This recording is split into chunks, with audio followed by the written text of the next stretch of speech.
How do you look at trades and decide what to do? What's a good setup for you?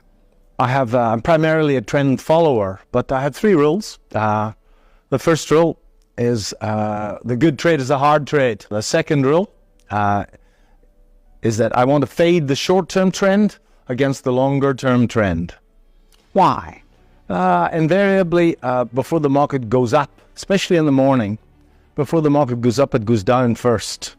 And it goes down to the orders. The professionals would rather die than chase a market. So they will bid it, and they will bid it fairly low.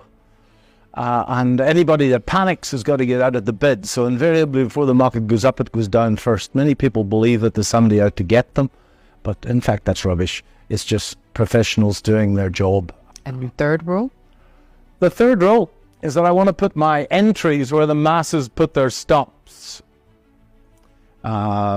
Most people will put their stops at very predictable places. If you're an institutional trader, your job is to generate the liquidity to get into the position. You just can't press the button like us. So invariably, the market makers will not know where the stops are, or they couldn't be bothered to find out.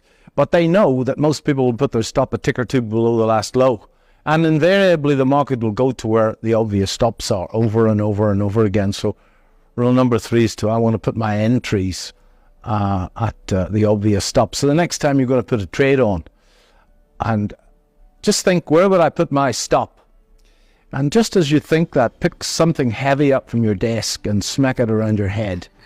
And rather than putting the order in, put the order in at where you would have put your stop, and just watch how many times the market goes to that.